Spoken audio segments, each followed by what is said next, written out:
Hello, mindful friends. Today we're going to be exploring a new mindful approach to the expression, life's not fair. So this is an expression that we hear all the time. I say it to myself, I say it to other people, people say it to me. And I was really exploring the other day, what is its effect on my relationship to myself, to what I'm experiencing, my relationship to the situation that I'm in, and my relationship to the person, either that I'm saying it to or who is saying it to me. And as I was exploring, I was thinking, I don't know that this is the best expression to convey the message that maybe we're trying to convey with it. So I was exploring, what is the message we're trying to convey with that expression, that life's not fair? And when we say that to ourselves or somebody else, what are we, trying to convey? And it's that, not to have these expectations that everything should go perfectly well for you, or that you should have the same privileges as somebody else or the same luck as somebody else. And it makes us feel like, oh, okay, it's all right that I don't kind of have the same situation or the same privileges as someone else, or that I haven't received what I thought I should receive in life.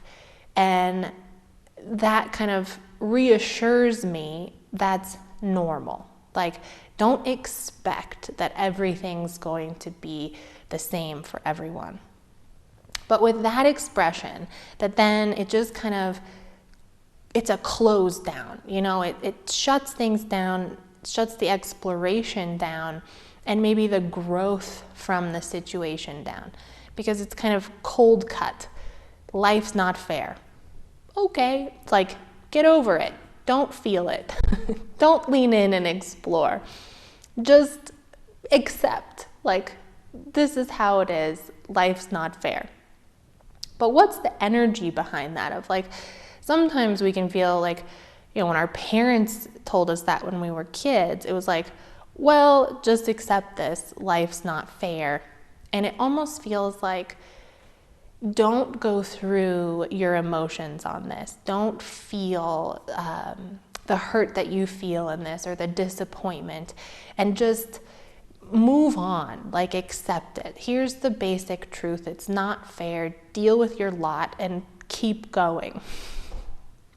And that kind of shuts down our emotional exploration of what was happening to us in that moment that made us feel a little bit let down by life or disappointed. And what kind of were we trying to grow or cultivate, or how could we still bring that into our lives in a different way? But instead, the life's not fair just says, don't look into it, don't think about it. And so does that really encourage us to grow from the experience, to understand ourselves better through that disappointment that we experienced in that moment of when we're like, no, it's not fair. Yeah, life's not fair. Well, what didn't feel fair? And so kind of shifting that and saying, well, we don't want an expression that just shuts us down and says, don't feel, don't look into it. There's kind of takes away the legitimacy of what we're going through and our ability to experience it and express it to others, like just shut down. So how could we shift that, and looking into it as well of life's not fair. Okay, if we ever say the word fair, we're always in comparison. Comparing ourselves to somebody else's. It's not fair for me because I didn't get as good of something as somebody else. So there's a comparison piece there. And again, it's like comparison's not great. It almost always creates a feeling of lack or unworth within self, or the hierarchy or division. It's not great if you come at it with that kind of energy of dividing us and them. But it can be useful if you approach it mindfully. And in those situations where there was a disappointment, where you felt let down by life, or that what you kind of were hoping to experience didn't arrive, or what you felt like you worked towards but you didn't get, those moments, you can kind of use that disappointment or that feeling to engage further and explore into that.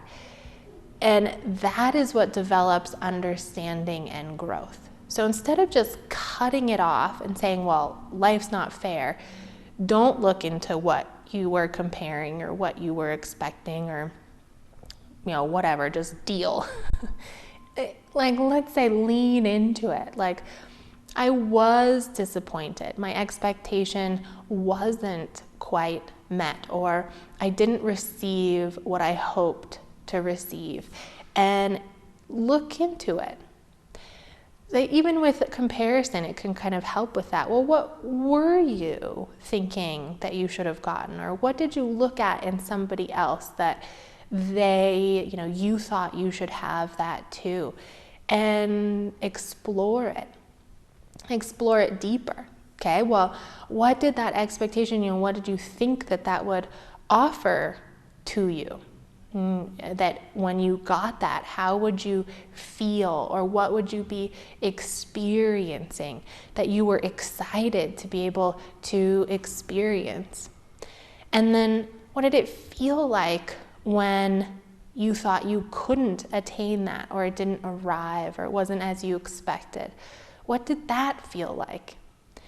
And in that feeling, what was a need that wasn't being met there for you, that you thought this kind of outcome or expectation or situation would have offered to you?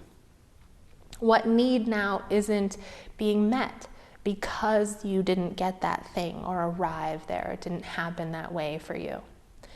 And so now you're seeing, well, what was I really aiming towards? And was that really going to give me what actually makes me happy? And then what need did I feel wasn't being met when I was disappointed?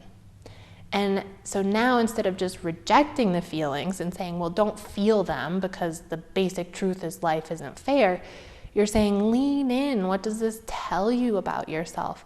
And now you get to see, well, what is that basic need?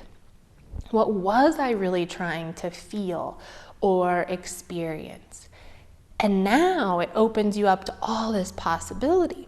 And you can say, well, if, it's not just linked to that one outcome that I didn't get and I didn't think was fair, or I didn't get what Sally Sue got or Bob got, well, that doesn't matter anymore. What you found is, here's what I was trying to experience or feel. Here was the need I was hoping to meet with this. And now that you have those, you can say, well, it's not just linked to this one outcome, to this one situation. Now my perspective is open and more clear, and I can see I can get that need met in a lot of different ways. That maybe it doesn't have to look exactly like Sally Sue or Bob.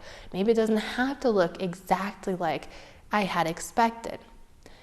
But I can still, in my own way, in a new adaptive way, get this need met. So now this exploration goes into, it's not just a matter of life isn't fair. It's like, no, our needs don't get met in the same way. And maybe we didn't even have the same base need as that other person and what they were experiencing and what they were getting. And so instead of not fair, we just say, well, it's not the same. We all have a unique experience with this. And instead of it not being fair and I get the small end of the stick and, oh, well, accept it. No, now it's like my small end of the stick is not actually small. It's just different. And I can engage in this in a different way to meet my needs, to grow in the way that I needed to grow. And this kind of exploration of the situation lets you to see that how can I use this experience to now widen my perspective and grow and expand in different ways that might not be the same as those other people, but that work well for me. So I invite you this week, every time you think that life's not fair, look into it a little bit deeper and say, instead of not fair, how is it unique to you? Life is unique to me. And how can I use my experience in life to reach more towards meeting my basic needs and cultivating more of what I really value in life? And it's going to look different than everybody else's, and it's going to present to you in different formats than everybody else. But it's not a matter of being fair. It's a matter of, this is unique, and how can I use it for me? If you enjoy these little talks, would like to join us for a group session or individual coaching, you can find us at newleafmindfulness.com. You can also find my meditations on YouTube and on Insight Timer. And don't forget to like, share, and subscribe. I hope to see you all very soon.